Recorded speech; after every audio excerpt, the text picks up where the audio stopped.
pro. I saw you tweeting earlier about just when all the publicity stills were released of you and Anthony Hopkins. So how do you feel about being a part of this production? How do I feel about in this production? It still hasn't quite kind of settled yet as to what it feels like.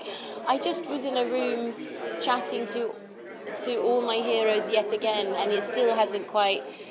I haven't quite caught up with the fact that we actually did a film and we're about to watch it and it's about to be released, and I'm lucky enough to be in this film with them. So it's an amazing moment, and I'm just so.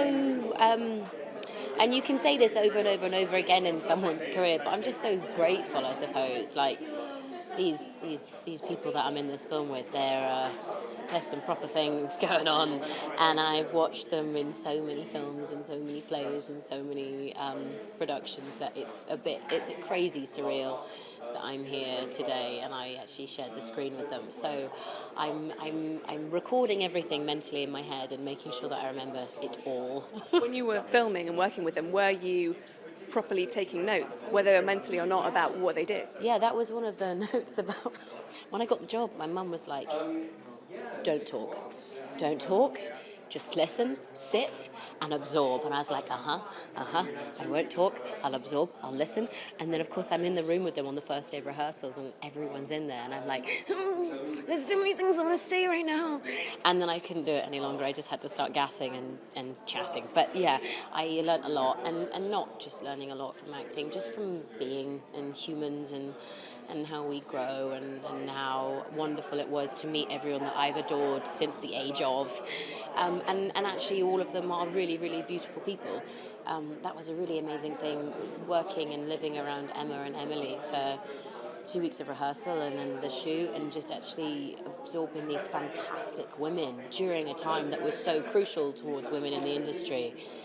For me, I've learned so much, not just in the acting, but in this career and this industry and this job that we do, which is weird. And to learn it from very normal, wonderful, talented people was fantastic. Obviously, Emily Watson and Emma Thompson aren't shy about coming forward. Did they offer you any advice, or because it's quite an interesting time right now? Totally. I mean, actually, one of the first memories that I have of that rehearsal room was I came in all timid and shy. I think I was about 10 minutes late as well, and I'd been running across the studios trying to find this room, and I came in, and it was that classic moment the door opens, everyone goes, and I just remember going like, oh no. And Emily went, she's here, and came over and gave me a massive hug. And I remember thinking as I was going into it, I was like, my God, thank you so much. You've just welcomed me in the best possible way. Yeah, I don't know if that answers your question. Just finally, was there anything that you could fangirl to either Anthony or Emma or Emily about the projects of theirs that you had loved watching when you were young? Zorro. I actually said that to an email in him recently. I was like, I love you in Zorro.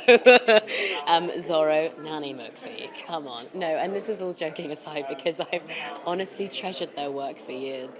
But I think every aspect and turn of their career is something special, and I have learnt off them before I met them. So it was pretty special to then have a turning point in my career with them too. Did Anthony Hopkins, did you reply on your Zorro comment? Yeah, no, he knows he's the best sword fighter in the land, so he doesn't need to say much. Maybe that'll be the next film that we're in together, like Zorro 3 or something. I'll be his daughter, another one. Thank you very much. Amazing, thank you.